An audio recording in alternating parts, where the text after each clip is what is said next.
Thank you for the invitation. It's a pleasure to be a part of the 3rd Canadian Neuroradiology course. I'll be speaking about adult intra-axial brain tumors. I have no disclosures. By the end of this presentation, you will know which of these tumors is more likely to be an IDH mutant glioma. As well, you'll know which are the distinguishing features between dysembryoplastic neuroepithelial tumor and multinodular vacuolating neuronal tumor. You'll also know what are the typical and atypical features of primary CNS lymphoma, and finally, which intraaxial glial neoplasm can mimic a meningioma.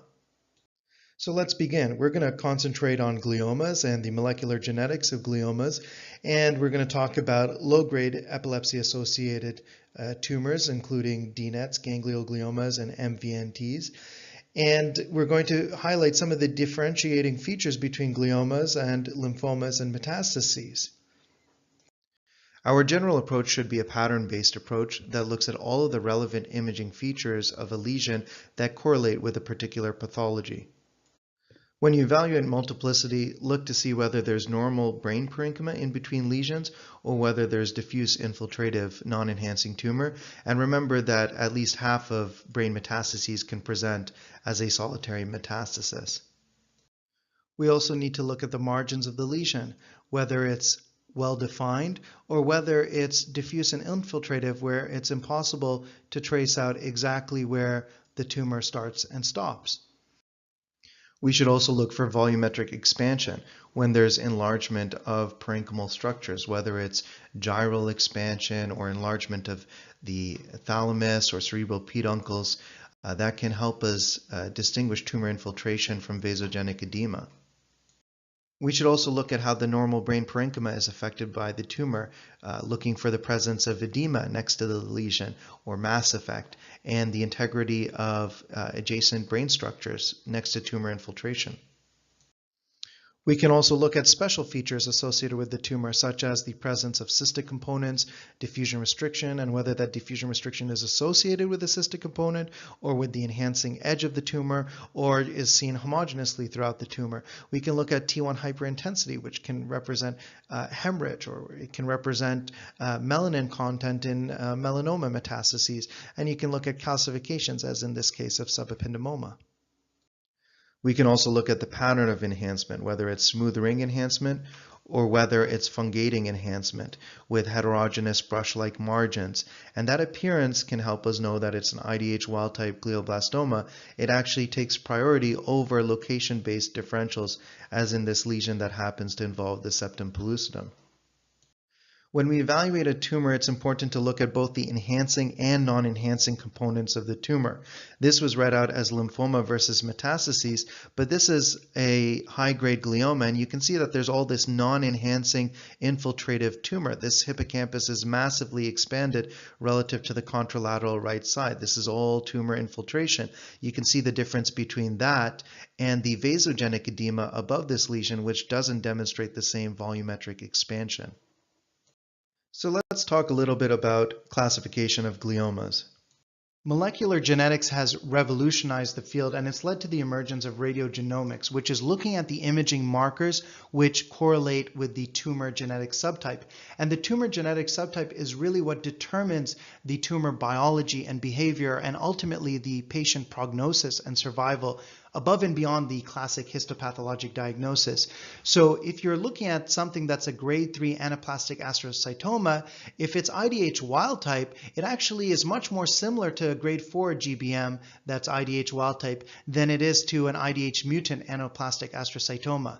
An IDH wild type tumor that has a median overall survival of 1 to 2 years is a very different disease from an IDH mutant tumor that has a median overall survival of, say, 10 years. So the genetic subtype really plays a very important role. And IDH status divides the tumors into these two broad categories, where IDH mutants are more common in younger patients and lower grade gliomas. IDH wild type tumors are more common in older patients and in higher grade gliomas. The IDH mutant tumors are then further subdivided based on the 1p19q codeletion, which is what determines whether we call it an oligodendroglioma, or if it doesn't have the codeletion, it's an IDH mutant astrocytoma.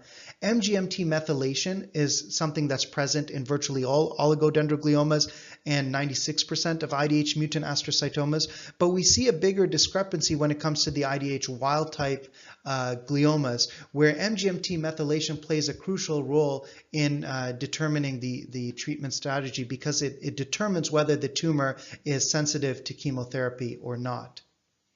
So what are the imaging markers that correlate with these tumor genetic subtypes? Let's begin with oligodendrogliomas.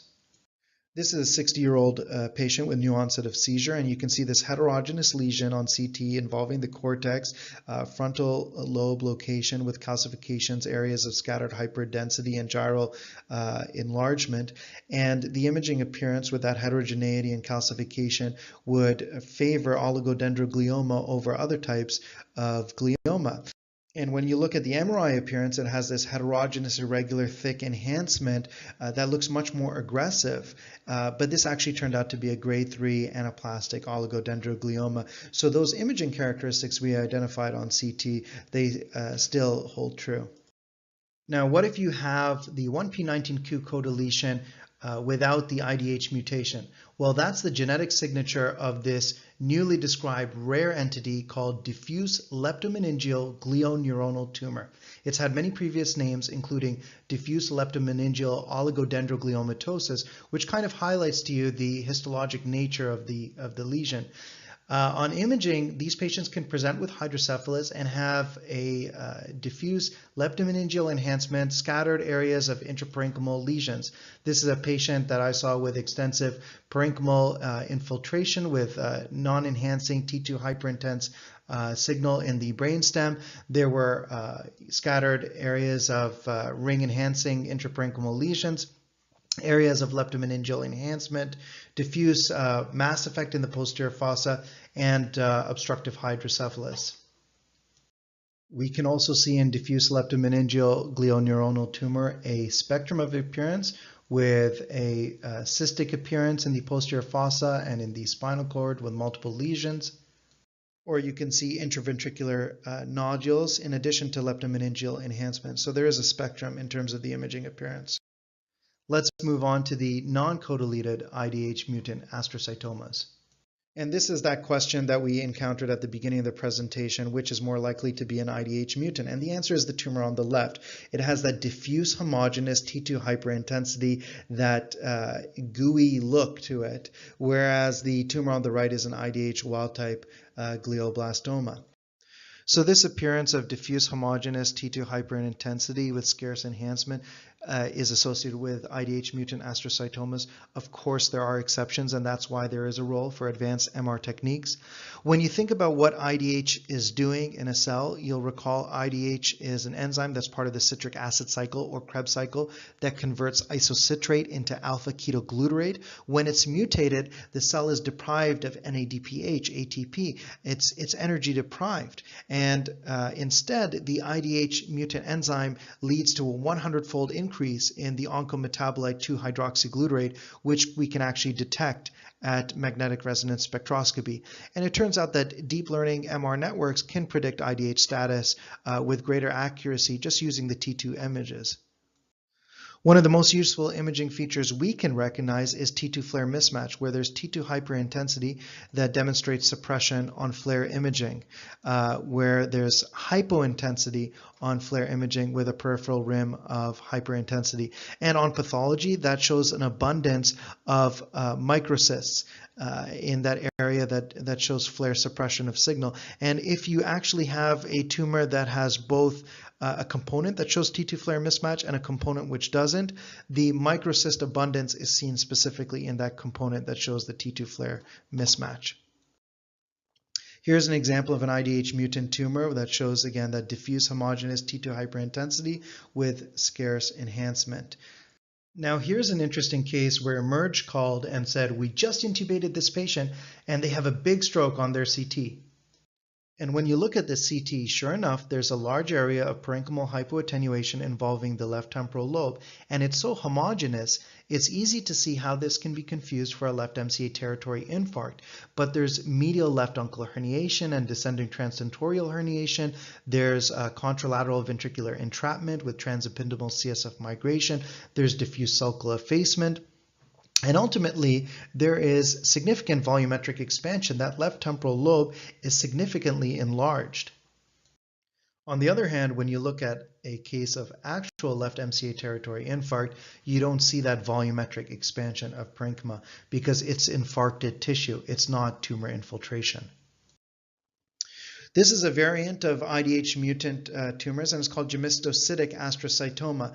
It's an IDH mutant tumor that on histology shows an abundance of gemistocytes, defined as more than 20%. It has a slightly worse prognosis relative to the other IDH mutant tumors. It turns out there are imaging features associated with it. So if you see a well-defined cystic component with that T2 flare mismatch, it shows the flare suppression, in addition to a solid component of tumor that's not showing that suppression, that can be associated with a gemistocytic astrocytoma. And this is another case, again, showing that solid and cystic appearance with that T2 flare mismatch, demonstrating flare suppression of the cystic component of the tumor. As it turns out, IDH mutant tumors are not all the same, and those tumors occurring in the posterior fossa, we've learned quite recently they are genetically distinct from the supratentorial compartment. So in the supratentorial compartment, we know that 82% of these IDH tumors have the R132H mutation, whereas the infratentorial compartment, the IDH mutant tumors are genetically much more diverse, and R132H only makes up 24% of these tumors. They also have a lower frequency of ATRX and MGMT methylation. Now moving on to the IDH wild-type glioblastomas. IDH wild-type tumors have the worst prognosis, with a median survival of 14 to 15 months. And 90% of GBMs are IDH wild-type tumors. The remaining 10% of GBMs are these IDH mutant tumors that undergo a secondary mutation to become GBMs. When a tumor is an IDH wild-type tumor, it often has other genetic markers as well, such as EGFR amplification, TERT mutation, and PTEN deletions. When you look at IDH wild-type tumors that are grade 2 or grade 3, we call those lower grade because they generally behave pretty much as poorly as the IDH wild-type grade 4 GBMs. However, there's some evidence that you can further stratify them based on the molecular genetics. If they have EGFR, H3F3A, or TERT mutations, then they generally are molecularly high grade. But without those three mutations, they can have a better prognosis. Now, in the WHO classification, there's three subtypes of IDH wild-type GBMs: the giant cell glioblastoma, gliosarcoma, and the newly added epithelioid glioblastoma, which is kind of like the ugly big brother of a pleomorphic xanthroastrocytoma. When it comes to the imaging patterns associated with IDH wild-type glioblastomas, it's important to think about the enhancement pattern. So rather than the regular smooth enhancing margins, which can be more commonly seen with IDH mutant tumors and with non-glial tumors, IDH wild-type tumors have this almost characteristic thick heterogeneous brush-like enhancing rim, and that's called a fungating margin. And that appearance, you can burn that into your memory. That is associated with IDH wild-type glioblastomas. Gliomatosis cerebri has been designated a special pattern of growth in the most recent WHO classification rather than a separate pathologic entity. And you can recognize that diffuse flare and T2 hyperintensity with thickening of gyri, enlargement of the affected structures. As you see here, the thalamus undergoes volumetric enlargement and expansion, and it's involving multiple lobes of the brain. So you can see here the contralateral hemisphere has gyral expansion, the parietal lobe. There's non-contiguous areas of just diffuse parenchymal enlargement and expansion. And of course, it's associated with a poor prognosis. MGMT methylation refers to the inactivation of a gene that is normally responsible for repairing DNA. What happens is when the tumor has MGMT methylation, it inhibits the repair of chemotherapy-induced DNA damage. As a result, the tumor is more chemosensitive. It's more vulnerable to DNA damage that is caused by chemotherapy. So it's a good prognostic factor to have this. It's found in almost all IDH mutant tumors, and it's found in 40% of IDH wild-type tumors. Correlating MGMT methylation with imaging markers has been challenging in the radiological literature. Some studies have found MGMT status correlated with low ADC, in other words, diffusion restriction, severe necrosis, and subventricular zone sparing. It's also worth noting that there's an increased incidence of pseudoprogression in tumors that have MGMT methylation. Another subtype of glioblastoma is the gliosarcoma, and this is a variant I showed at the beginning of the presentation.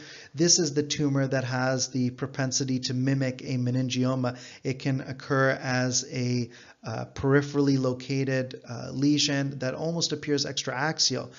Here it has quite low T2 signal intensity and demonstrates even a dural tail with an irregular finger-like projection of tumor invading the brain parenchyma. And gliosarcomas are tumors that histologically show biphasic growth. They show mesenchymal sarcomatous metaplasia in addition to the glioma element within the tumor. Another variant of GBM is the giant cell glioblastoma. There hasn't been a systematic radiological characterization of these lesions, and they seem to have a pretty broad spectrum of imaging appearances. Here's a case with enhancing tumor nodules and some surrounding peritumoral T2 signal abnormality. When this patient had recurrence, there was heterogeneous nodular enhancing tumor and extensive surrounding peritumoral edema. This is another case of giant cell glioblastoma. This one happened to be IDH mutant type, and this demonstrates more of a gliomatosis cerebri pattern of diffuse infiltration. So let's move on now from the diffuse astrocytic tumors. Here we have a tumor centered at the fourth ventricle demonstrating some diffusion restriction, a few foci of internal cystic areas, and there's extension of the tumor through the foramen of Luschka, which is one of the features characteristically associated with ependymoma. This tumor demonstrates a sparse internal enhancement, and you can see it's arising at the floor of the fourth ventricle. So when it comes to ependymomas, the majority are infratentorial near the fourth ventricle. Solid and cystic components are present. There's extension through the foramina. They can show calcification and hemorrhage. Diffusion restriction is variable. And on pathology, they demonstrate the presence of perivascular pseudorosettes. This, however, is a supratentorial ependymoma with irregular nodular areas of diffusion restriction, some areas of low T2 signal intensity, bulky soft tissue solid component, and smaller cystic areas, foci of calcification, nodular irregular areas of enhancement throughout the tumor. This appearance can also be seen with astroblastoma, which is a rare astrocytic tumor, actually classified in the most recent WHO classification as other astrocytic tumors. Again, that calcification and foci of cystic change within the tumor. Now, subependymoma is a lesion that can also occur at the floor of the fourth ventricle, just like ependymoma. It's usually a smaller nodule with little to no enhancement. In fact, size is the main distinction between subependymoma and subependymal giant cell astrocytoma, which occurs in tuberous sclerosis. But there is overlap between ependymoma and subependymoma, not just on imaging, but also on histology. In just under 20% of cases, there's a mixed subependymoma, ependymoma, which has histologic features of both. And on imaging, this is an interesting subependymoma that has foci of calcification, but it also looks larger than what we normally expect with subependymoma. It shows some sparse areas of enhancement as well as some cystic foci. This is the more typical appearance of a subependymoma. In addition to the glial neoplasms, we have the neuronal and mixed glioneuronal tumors. This is an example of a lesion in the mesial left temporal lobe, demonstrates some T2 hyperintensity. Here you can see its intracortical location within the parahippocampal gyrus. There's no significant volumetric expansion of the gyrus, and there's some flare hyperintensity.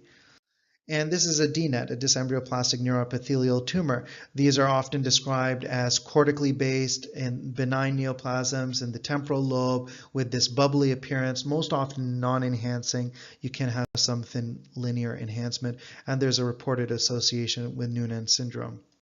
And this is part of a broader family of low-grade epilepsy-associated brain tumors, the majority of which are gangliogliomas.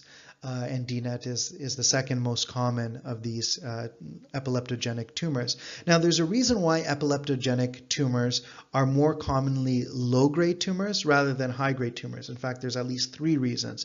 The first is that low-grade tumors with indolent growth they tend to displace existing neural circuits rather than replacing them. They also tend to have cortical involvement and frequent temporal lobe location, which also makes them more prone to epileptogenesis. The other reason is that the BRAF V600E mutation, which is found in gangliogliomas and in DNETs, it is a mutation that has been seen to contribute to tumorigenesis in glial cells, and it contributes to epileptogenesis in neuronal cells. So the same genetic mutation is causing the glial component to become a tumor and causing the neuronal cells to become epileptogenic. Now, many of the lesions within this category of low-grade epilepsy-associated brain tumors, they have an overlap in the imaging findings.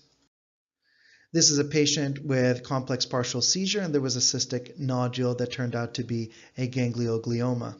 So ganglioglioma is the most common tumor that causes refractory epilepsy. It has a variable appearance, but this is often the appearance that's described an enhancing nodule with a cyst. Seeing a cyst with an enhancing nodule can be nonspecific and raise consideration of pilocytic astrocytoma, pleomorphic xanthostrocytoma, in addition to ganglioglioma and even atypical hemangioblastoma. Pleomorphic xanthostrocytoma is often described as a subpial cyst and nodule. There can be tremendous variability in the size of the cystic component and the size of the solid component.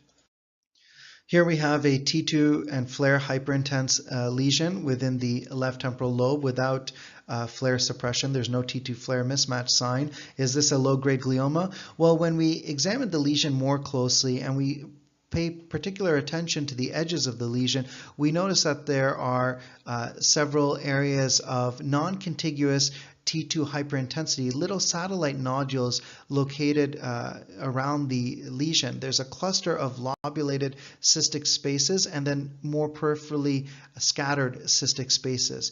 And it turns out this is a fairly characteristic appearance. It's been described as a nearly pathognomonic appearance of a newly recognized entity in the WHO 2016 classification, which is called MVNT, or multinodular vacuolating neuronal tumor. There's some debate whether this is truly neoplastic or whether it's a dysplastic hamartomatous type lesion. It's typically incidental, but it has been described in epilepsy cases as well. And the imaging appearance tends to remind me of spilled grains of rice, some clustered more centrally, some scattered more peripherally. So when we look at these lesions, again, we see this cluster of T2 hyperintense foci, and when we look more closely, we see these scattered foci like grains of rice spilling posteriorly. Here we have a T2 hyperintense lesion located at the left anterior temporal pole. And when we use volumetric 3D sequences, we can better delineate the morphology of the lesion at the edges, and we see these punctate, scattered T2 hyperintense foci like spilled grains of rice. Here we have a lesion involving the right amygdala and right hippocampus with T2 hyperintensity extending through the fimbria of the right hippocampus. As we move anteriorly, we see how this lesion outlines the appearance of Amon's horn and the subiculum through its infiltration, but there's a surprising absence of volumetric expansion. It doesn't really seem neoplastic, and it has these non-contiguous foci. And it becomes more evident that this is an MVNT when we move anteriorly to the amygdala and we see that peripherally scattered isolated focus. Moving on to a rare entity. This is intracerebral schwannoma, which is extremely rare, and the origin is a mystery because Schwann cells are not supposed to occur in the brain parenchyma. So there are different theories about whether these are cells that migrate from the subarachnoid venous plexus inwards or whether they're entrapped cells. When we look at the imaging appearance of this case, we see that there's a T2 hypointense rim, there's internal hyperintensity and cystic change, there's surrounding encephalomalacia in the left frontal lobe, and then there's homogeneous enhancement of the nodule. And here's a similar case in the literature that shows that T2 hypointense nodule with internal cystic change, surrounding encephalomalacia, and enhancement. Let's move on to briefly comment on lymphoma. So here we have a homogeneously enhancing lesion that amazingly is preserving the integrity of the anterior commissure that's passing right through the middle of this tumor. And this is primary CNS lymphoma. So it's typically described as homogeneously enhancing lesion. It tends to use the white matter tracts as scaffolding for its growth. The histology is diffuse large B-cell lymphoma, and there's a profound response to steroid therapy where you can have vanishing of the lesion. There's homogeneous enhancement, as I mentioned, and interestingly enough, T2 hypointensity. Not a lot of lesions demonstrate that, so it's one worth remembering. There's this notch that we see here, this deep cleft in the middle of the lesion, and that's actually been described as a sign that can be associated with lymphoma. We see peritumoral edema, but it's often not as extensive as the type of edema that you'll get associated with metastases. Diffusion restriction is found with these lesions because of the high cellularity of lymphoma. 90% of primary CNS lymphoma is supratentorial. Majority tends to be solitary, but over a third can be multifocal. And when you have leptomeningeal disease, that's often associated with secondary lymphoma. The atypical features such as hemorrhage, necrosis, and ring enhancement are often seen in the immunocompromised population in HIV-related cases or in Epstein-Barr virus-related cases. So this is primary CNS lymphoma, and some of the typical features here, you see some T2 hypointensity and peritumoral edema, but not the extent of peritumoral edema that you'd expect for a lesion of this size. And there is diffusion restriction. Some of the atypical features here, you have some internal cystic foci, and you have some hypoenhancement centrally within the lesion. While the overwhelming majority of lymphoma demonstrates homogeneous avid enhancement, can you have non-enhancing lymphoma? You can, and there's a subtype known as lymphomatosis cerebri. It's named that way because of gliomatosis cerebri, and it's a type of lymphoma that represents diffuse infiltration with less enhancement. Another subtype is intravascular lymphoma, where you have selective proliferation of the lymphoma tumor cells within small blood vessels. And of course, as you'd expect, that results in disseminated small foci of infarction. And this case here with these T2 hyperintense foci that demonstrated some enhancement in the subcortical regions, this turned out to be intravascular lymphoma. So we've covered gliomas, lymphoma, and we've talked about a fairly diverse array of recognizable neuroimaging patterns with these primary intra-axial neoplasms. We've talked about using a pattern-based approach that looks at all of the components and features of the tumor in addition to location to arrive at the most probable diagnostic considerations, to move beyond simply saying Mets versus primary. And we've talked about how radiogenomics is a critically important field now in the diagnosis and management of gliomas, and ongoing research will further clarify areas of overlap between glioma, lymphoma, and metastasis, and within glioma, the different subtypes, IDH wild type and IDH mutant, and so forth, especially research in the field of advanced imaging techniques as well as machine learning. So thank you all very much for your attention.